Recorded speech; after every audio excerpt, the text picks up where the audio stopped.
Good morning students. आज worksheet number 37 chapter 8 motion का revision topic start हो गया है। अभी हमें इसकी रिवीजन करनी है और सर्कुलर मोशन के बारे में स्टडी करना है। तो सबसे पहले हमने जो स्टार्टिंग में पढ़ा वो था डिस्टेंस और डिस्प्लेसमेंट में डिफरेंस और स्पीड और वेलोसिटी में डिफरेंस और उनके ग्राफ किस तरीके से बनते हैं और उनका एनोटेशन। तो आइए चलिए इनको रीड करते हैं, समझते हैं। We say that an object is in motion when its position changes with respect to time. कोई भी चीज़ जब अपनी पोजीशन चेंज करती है टाइम के साथ तब हम कहते हैं कि वो चीज़ मोशन में है, मूव कर रही है। ठीक है बेटा। Whenever an object is in motion, its characteristics are described with the help of physical quantities like distance, displacement, speed, velocity, acceleration, etc. जब कभी कोई चीज़ मूव कर रही है तो हम उसको फिज़िकल क्वांटिटी जैसे कि उसने कितना डिस्टेंस कवर किया, कितना डिस्प्लेसमेंट उसने कवर किया है, कितना डिस्प्लेसमेंट हुआ है, क्या स्पीड रही होगी, वेलोसिटी कितनी है, एक्सेलरेशन कितना है। अगर एक्सेलरेशन नेगेटिव में है तो हम उसको डी एक्सेलरेशन बोलते हैं। एज़ यू नो, नेगेटिव में होने का मतलब कि उसकी जो वेलोसिटी है वो कम हो गई है टाइम के साथ। डिस्टेंस और डिस्प्लेसमेंट में डिफरेंस हम अब समझते हैं कि क्या होता है। डिस्टेंस लेंथ, जो एक्चुअल पाथ की लेंथ होती है कवर्ड बाय एन ऑब्जेक्ट। अगर मैं बात करूँ यहाँ पर ए से बी, ये ए पॉइंट है और ये बी पॉइंट है, इधर ये 50 मीटर है इनके बीच का डिस्टेंस। अगर ए से बी जाने में 50 मीटर लगते हैं, फिर वापस बी से ए में आने में भी 50, टोटल वैल्यू हो गई 100 मीटर।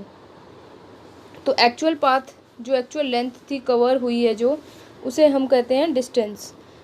वही बात मैं करूं डिस्प्लेसमेंट की, तो displacement means change in position. अगर ए से बी में पहले वो जाता है तो उसकी डिस्प्लेसमेंट 50 मीटर हो गई। वापस बी से ए में जाने के लिए -50 मीटर, बिकॉज उसकी डायरेक्शन नेगेटिव हो गई है। तो 50 - 50 ज़ीरो। दैट मीन्स यहाँ पर डिस्प्लेसमेंट ज़ीरो हो गया, क्योंकि वापस जो पॉइंट ए था वो अपनी ही पोजीशन पर वापस आ गया। Distance and displacement both are having same unit, that is meter. Meter में क्योंकि दोनों ही लेंथ है तो लेंथ।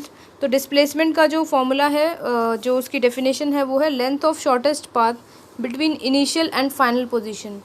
इनिशियल पोजीशन पहले भी ए थी, फिर बी हो गई फाइनल, बी के बाद फिर ए आ गई, तो ये इस टाइम पर ए जो है वो फाइनल वेलोसिटी हो गई। Next topic, speed. स्पीड को हम v से इंडिकेट करते हैं और वेलोसिटी को भी v से इंडिकेट करते हैं। Speed means rate of change in position of an object. जो चेंज हुआ है पोजीशन में उसको हम कहते हैं स्पीड। मीटर पर सेकेंड इसकी एसआई यूनिट है। और velocity means speed of an object in particular direction. एक पर्टिकुलर डायरेक्शन में ऑब्जेक्ट की स्पीड क्या है, that is known as the velocity. अब वेलोसिटी जो है वो एक वेक्टर क्वांटिटी है, v से याद रखो, v से वेक्टर। दैट मीन्स जो आपकी डायरेक्शन पर निर्भर करती है, जो डायरेक्शन चेंज होने से चेंज होती है। जबकि स्पीड ऐड ऑन होगी वो एक स्केलर क्वांटिटी है। s से स्पीड, s से स्केलर, ऐसे आप याद रख सकते हैं इसको। v से वेलोसिटी, v से vector quantity.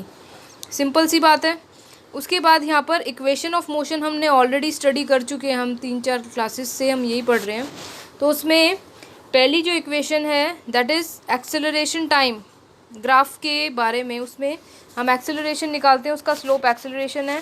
Velocity time graph में v means final velocity, u means initial velocity, a means acceleration, t means time, as you all know. Second equation is position time relation equation, that is s is equal to ut plus half at square, where s means the distance, u means initial velocity, t means time, then acceleration a, and again time square. Third equation, v square minus u square equals 2as, which is velocity position graph. Velocity के साथ जो object है उसकी position क्या है उसका graph है, उसके बारे में बताता है। सेम वही बात है, v जो है that is final velocity, u is initial velocity, a means acceleration and s means distance. Next we talk about these graphs. यहाँ पर 3 ग्राफ बने हुए हैं। इसके अंदर सबसे पहले देखिए यूनिफॉर्म मोशन का ग्राफ स्ट्रेट लाइन होगा, क्योंकि डिस्टेंस जो है टाइम के साथ उसके बीच में जो डिस्टेंस है that is equal uniform. Next जो है line parallel to X axis object at rest, this is the parallel line graph. ठीक है, यहाँ पर ये देखिए पैरेलल है, अगर पैरेलल है दैट मीन्स कि ऑब्जेक्ट रेस्ट पर है, ऑब्जेक्ट मूव नहीं कर रहा है। थर्ड है नॉन यूनिफॉर्म मोशन का ग्राफ, जो ये इंडिकेट कर रहा है कि टाइम के साथ डिस्टेंस जो है वो नॉन यूनिफॉर्म है, यूनिफॉर्म वे से इंक्रीज या डिक्रीज नहीं कर रहा है, अपने हिसाब से कर रहा है।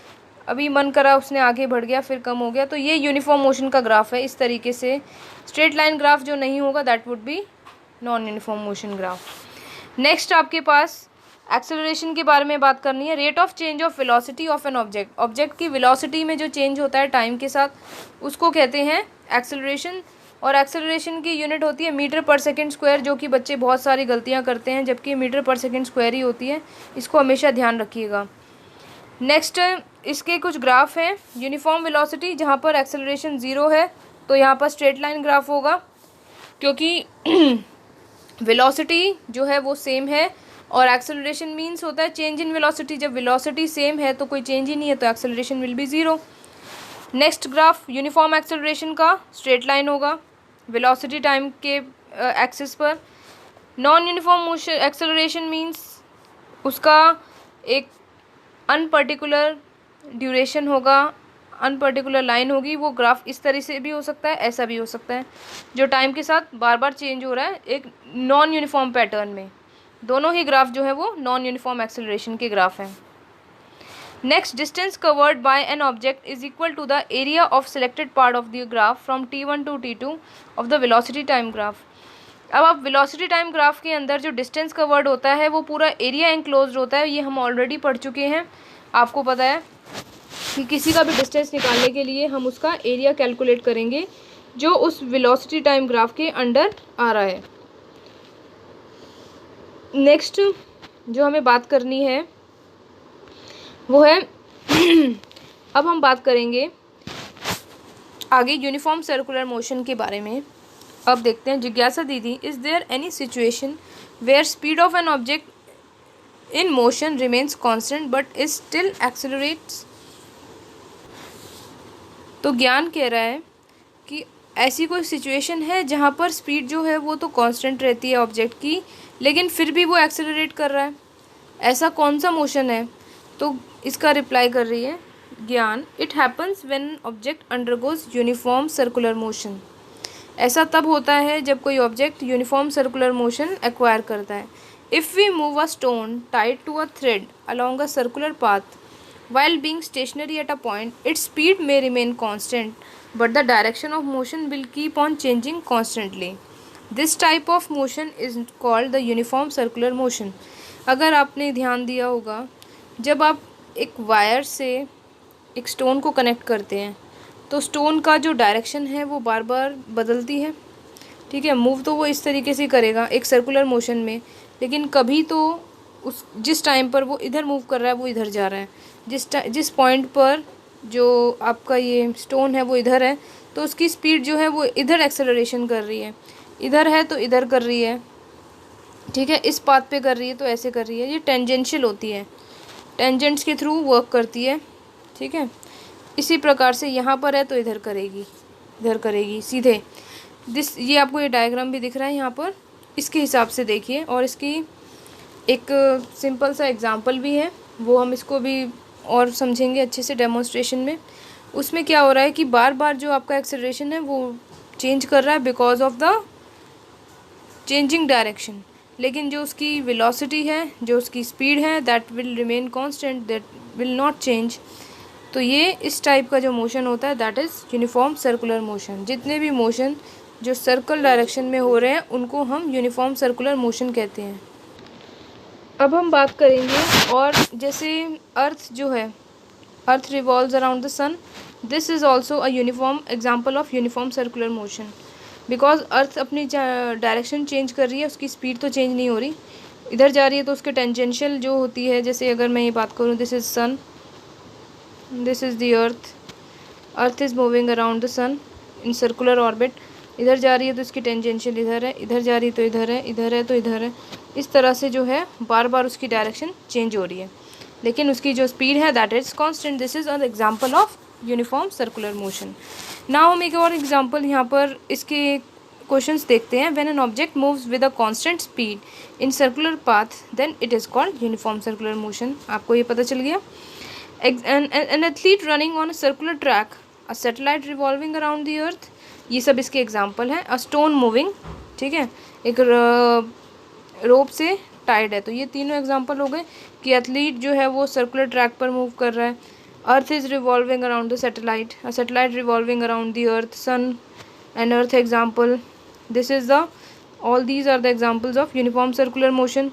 Now we see this इसका फॉर्मूला देखते हैं। If the radius of the circle is r, अगर रेडियस r है and time taken to complete one lap means एक सर्कुलर पाथ, तो टाइम t है। एंड अगर v को हम डिनोट कर रहे हैं वेलोसिटी ऑफ एन ऑब्जेक्ट की, सो वेलोसिटी या जो स्पीड होगी that would B v equals 2πr/t। 2πr is the area of circle and time, because कितना टाइम उसमें लगा है। स्पीड क्या होता है? Distance upon time. Speed is distance, speed का फॉर्मूला होता है distance upon time. So distance is 2πr and time is t। This is the example. अब हम इसको क्वेश्चन देखते हैं। Give one difference between distance and displacement you can give. इनकी definition, इनकी SI यूनिट, और ये स्केलर होती है डिस्टेंस और ये वेक्टर होती है डिस्प्लेसमेंट, ये बता सकते हैं। Write down the 3 equation of motion. These are the 3 equation of motion with their annotation. ये लिखनी है आपको क्वेश्चन 2 के अंदर। क्वेश्चन 3 देखिए। Give 3 example of uniform circular motion. An athlete running on a circular track, a satellite revolving around the earth, earth revolving around the sun, ये example है। उसके अलावा एक स्टोन मूव कर रहा है, a stone tied to a thread along a circular path. This is also an example of uniform circular motion. Next question number 4. Find the speed of an athlete who completes one lap of circular track with a radius 100 meter and in 1 minute. तो आपको radius कितना given है? 100 metre, और time कितना given है? 1 minute. पहले तो time को सेकंड्स में चेंज करना है। टाइम को सेकंड्स में चेंज करेंगे।